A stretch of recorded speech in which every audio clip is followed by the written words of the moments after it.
Greetings everyone. நம்ம டெய்லியும் prelims and mains point of view current affairs articles பார்த்துட்டு வரோம். இன்னைக்கு என்ன இம்பார்ட்டன்ட் ஆர்டிகல்ஸ் இருக்கு அப்படிங்கறத பார்ப்போம். ஸோ ஃபர்ஸ்ட் ஆர்டிகல்ல மக்களை தேடி ஆய்வகம் அப்படிங்கறத சொல்லியிருக்காங்க.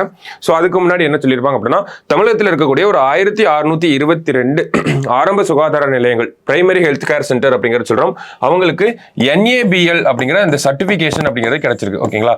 ஸோ NABL சர்டிபிகேஷன் அப்படிங்கிறது மத்திய அரசாங்கம் கொடுக்கக்கூடிய ஒரு சர்டிபிகேஷனா இருக்கு. அது வந்து யாருக்கு கிடைச்சிருக்கு? தமிழகத்தில் இருக்கக்கூடிய ஆரம்ப சுகாதார நிலையங்கள்ல ஒரு 1622 சுகாதார நிலையங்களுக்கு வந்து கிடைச்சிருக்கு. அந்த செய்தி தான் இந்த இடத்துல கொடுத்திருக்காங்க. சோ அதிக எண்ணிக்கையிலான ஆய்வகங்களுக்கு தேசிய அங்கீகாரம் கிடைப்பது இதுவே முதல் முறை அப்படிங்கறதையும் சொல்றாங்க. சரிங்களா? சோ ஃபர்ஸ்ட் டைமா இவ்வளவு ஆரம்ப சுகாதார நிலையங்களுக்கு ஒரு அக்ரெடிடேஷன் ஒரு அங்கீகாரம் அப்படிங்கிறது கிடைக்கிறது இதுதான் ஃபர்ஸ்ட் டைம் அப்படிங்கிறது சொல்றாங்க. தமிழகத்தில் அனைத்து ஆரம்ப சுகாதார நிலையங்களிலும் 29 வகையான பரிசோதனைகள் மேற்கொள்ளப்பட்டு வந்தன. தற்போது கூடுதலாக 34 பரிசோதனைகள் செய்யப்படுகின்றன அப்படிங்கிறத கொடுத்திருக்காங்க. அதாவது பிரைமரி ஹெல்த் கேர் சென்டர்ல 29 வகையான பரிசோதனைகள் டெஸ்டிங் லெபார்டரி டெஸ்டிங் அப்படிங்கிறது 29 வகையில இருந்துச்சு. இப்போ அதை கூடுதலா உயர்த்தி 34 அப்படிங்கிற நம்பருக்கு இன்க்ரீஸ் பண்ணியிருக்காங்க. ஸோ இதனுடைய சக்சஸ் நம்ம நிறைய இடங்கள்ல பார்க்கிறோம். அதனுடைய ஒரு சக்சஸ் தான் இந்த ஒரு சான்றிதழ் அப்படிங்கறதையும் நம்ம பார்க்கிறோம். அக்ரெடிடேஷன் அப்படிங்கறது சொல்லுவோம் இங்கிலீஷ்ல. தர நிர்ணய சான்றிதழ் அப்படிங்கறத கொடுத்திருக்காங்க.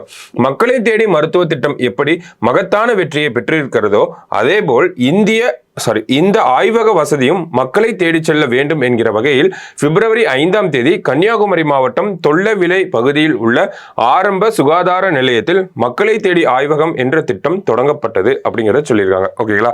சோ மக்களை தேடி ஆய்வகம் அப்படிங்கிற ஒரு திட்டம் தொடங்கியிருக்காங்க. எப்போ அப்படின்னு பார்த்தோம்னா பிப்ரவரி 5 கன்னியாகுமரியில தொல்லவிளை அப்படிங்கிற இந்த பகுதியில் வந்து நமக்கு தொடங்கப்பட்டிருக்கு. சோ அதன் கீழ் என்ன பண்றாங்க அப்படின்னு பார்த்தோம்னா தமிழகத்தில் வீடு தேடி செல்லும் 63 வகையான மருத்துவ பரிசோதனைகளை பொதுமக்களுக்கு மேற்கொள்ள வீடு தேடி வீட்டுக்கே போய் 63 வகையான பரிசோதனைகளை பண்ண போறாங்க. எந்த திட்டத்துக்கு கீழே அப்படின்னு பார்த்தோம்னா மக்களை தேடி அந்த ஆய்வகம் அப்படிங்கிற திட்டத்துக்கு கீழே. சரிங்களா? சோ இதெல்லாம் தான் நம்ம இந்த ஒரு ஆர்டிகல்ல பார்க்கிறோம். நம்மளோட ஒரு 1622 ஆரம்ப சுகாதார நிலையங்களுக்கு வந்து ஒரு தேசிய தர நிர்ணய சான்றிதழ் அப்படிங்கிறது கிடைச்சிருக்கு. அது மட்டும் இல்லாம இந்த மத்திய அரசாங்கம் கொடுக்கக்கூடிய அந்த ஒரு சான்றிதழாக தான் இருக்கு நமக்கு. ஸோ இதுக்கப்புறம் பார்த்தோம்னா மக்களை தேடி ஆய்வகம் அப்படிங்கிற ஒரு திட்டம் கொண்டு வந்திருக்காங்க. பிப்ரவரி 5ஆம் தேதி கன்னியாகுமரியில் தொல்லவிளை அப்படிங்கிற பகுதியில் இருக்கக்கூடிய ஆரம்ப சுகாதார நிலையத்தில் தான் இந்த ஒரு திட்டத்தை அறிமுகப்படுத்தியிருக்காங்க. அதுக்கு கீழே 63 வகையான பரிசோதனைகளை அவங்க வீட்டுக்கே போய் செய்ய போறோம் அப்படிங்கிறத தமிழக அரசாங்கம் சொல்லியிருக்காங்க. சரிங்களா? ஸோ அடுத்த ஆர்டிகல்ல இன்சாட் 3DS அப்படிங்கிற ஒரு சேட்டலைட்டை பத்தி நம்ம தொடர்ச்சியாக பார்த்துட்டே தான் வரோம். இன்சாட் 3D அப்படிங்கிற இன்சாட் வரிசையில் இருக்கக்கூடிய சேட்டலைட் எல்லாமே வெதர் மானிட்டரிங் வானிலையை வந்து பார்த்துக்கிறதுக்காக தான் இந்த சேட்டலைட் எல்லாமே நம்ம அனுப்பிட்டு இருக்கோம். சரிங்களா? ஸோ அதனுடைய அடுத்த கட்ட சேட்டலைட்டா தான் இன்சாட் 3DS அப்படிங்கிறது இருக்க போகுது. வானிலை மாறுபாடுகளை கண்காணித்து தகவல் வழங்குவதற்காக இஸ்ரோ சார்பில் இன்சாட் வகையிலான செயற்கைக்கோள்கள் விண்ணில் செலுத்தப்படுகின்றன அப்படிங்கிறத கொடுத்திருக்காங்க. ஸோ வானிலை மாறுபாடுகளை அந்த ஒரு சேஞ்சஸை மானிட்டர் பண்றதுக்காக தான் இது இருக்கு. சரிங்களா?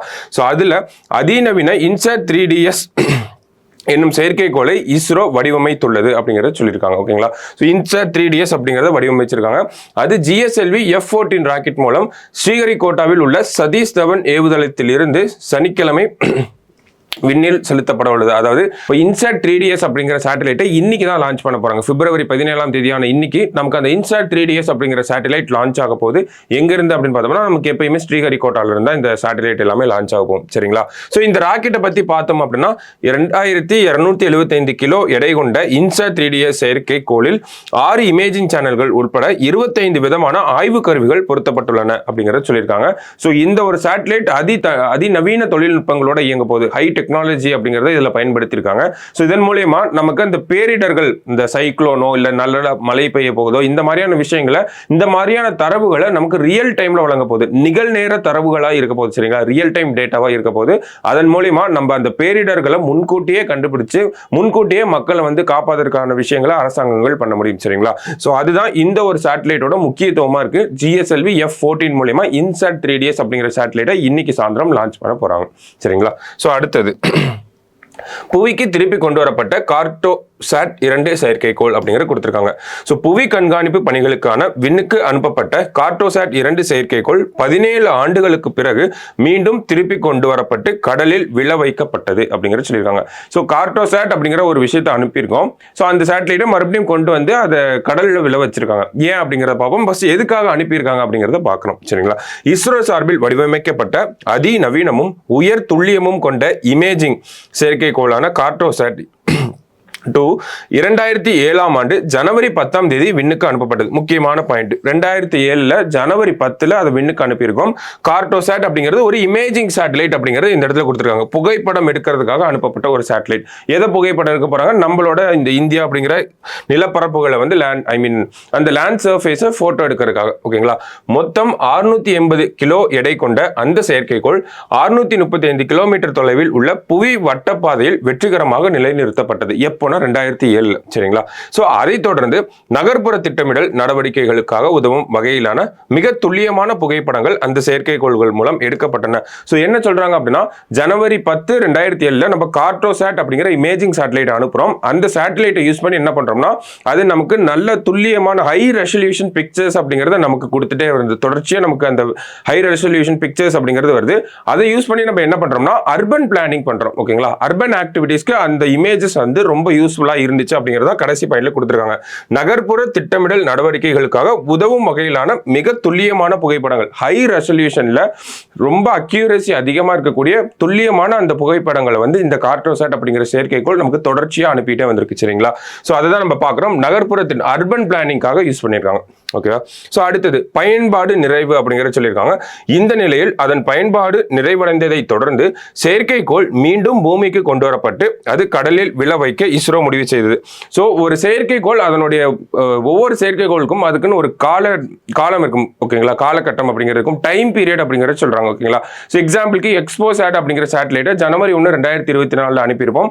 அதனுடைய டைம் பீரியட் அப்படிங்கிறத பார்த்தோம்னா 5 வருஷம் அப்படிங்கிறத சொல்றாங்க. சோ ஒரு குறிப்பிட்ட காலத்துக்கு வரைக்கும் தான் இந்த செயற்கைக்கோள்கள் எல்லாம் செயல்படும். அதுக்கப்புறமா அது ஸ்பேஸ்லயே சும்மாவே சுத்திக்கிட்டு இருக்கும். சரிங்களா? அதுதான் வந்து விண்வெளி கழிவுகள் அப்படிங்கறத சொல்றோம். இங்கிலீஷ்ல ஸ்பேஸ் டெப்ரிஸ் அப்படிங்கறத சொல்றாங்க.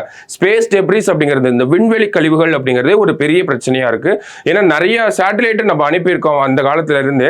ஆனா அது எல்லாமே அதனுடைய காலகட்டம் அப்படிங்கிறது 3 வருஷம் 5 வருஷம் முடிஞ்சதுக்கு அப்புறமா சும்மா ஸ்பேஸ்ல சுத்திக்கிட்டு இருக்கு. இதனால நிறைய பாதிப்புகள் ஏற்படுது. நல்லா ஒர்க் ஆகிற சேட்டலைட்டோட வந்து மோதுறது, இந்த மாதிரியான விஷயங்கள்லாம் ஏற்படுது. அதனால இப்பெல்லாம் என்ன பண்றாங்க அப்படின்னா, ஸ்பேஸ்ல அந்த டெப்ரிஸ், அந்த விண்வெளி கழிவுகளை குறைக்கணும் அப்படிங்கிறதுக்காகவே அனுப்பக்கூடிய சேட்டலைட் அதனுடைய காலகட்டம் முடிஞ்சதுக்கு அப்புறமா திருப்பி பூமிக்கு வர அளவுக்கு தான் டிசைன் பண்ணி அனுப்புறாங்க. சரிங்களா? சோ அதே மாதிரி தான் இந்த ஒரு சேட்டலைட்டும் என்ன பண்ணியிருப்பாங்க அப்படின்னா, அதனோட கார்ட்டோசாட்ல இருக்கக்கூடிய அந்த மிச்சம் இருந்த அந்த எரிபொருளை வச்சு அதை மறுபடியும் பூமிக்குள்ள கொண்டு வந்து இந்திய பெருங்கடல்ல விழ வச்சிருப்பாங்க. எதுக்காக அப்படின்னு பார்த்தோம்னா, இந்த விண்வெளி கழிவுகளை குறைப்பதற்காக, ஸ்பேஸ் டெப்ரிஸை கம்மி பண்ணணும் அப்படிங்கிறதுக்காக. ஸோ அதை தான் இந்த ஒரு செய்தியில நம்ம பார்த்துருக்கோம். சரிங்களா? ஸோ கார்ட்டோசாட்னா என்ன, எதுக்காக அனுப்புனாங்க, அது எப்படி அர்பன் பிளானிங்ல யூஸ் ஆச்சு, இப்போ எதுக்கு ஸ்பேஸ் டெப்ரிஸை கம்மி பண்ணணுங்கிறதுக்காக இதை கொண்டு வந்து மறுபடியும் இங்கே போட்டாங்க. சரிங்களா? கடல்ல விழ வச்சுட்டாங்க. ஸோ இதுதான் நமக்கு இன்னைக்கு பார்த்த 3 இம்பார்ட்டன்ட் ஆர்டிகலா இருக்கு. எல்லாமே ப்ரிலிம்ஸ் பாயிண்ட் ஆஃப் வியூல நமக்கு இம்பார்ட்டண்டா இருந்துச்சு. 2 விஷயம் சேட்டலைட் ஸ்பேஸ் டெக்னாலஜி வச்சு நம்ம 2 ஆர்டிகல்ஸ் பார்த்துருக்கோம். ஸோ நல்லா நோட் பண்ணி வச்சுக்கோங்க. சரிங்களா? ஸோ நாளைக்கு இன்னொரு அனாலிசிஸ்ல மீட் பண்ணலாம். தேங்க்யூ.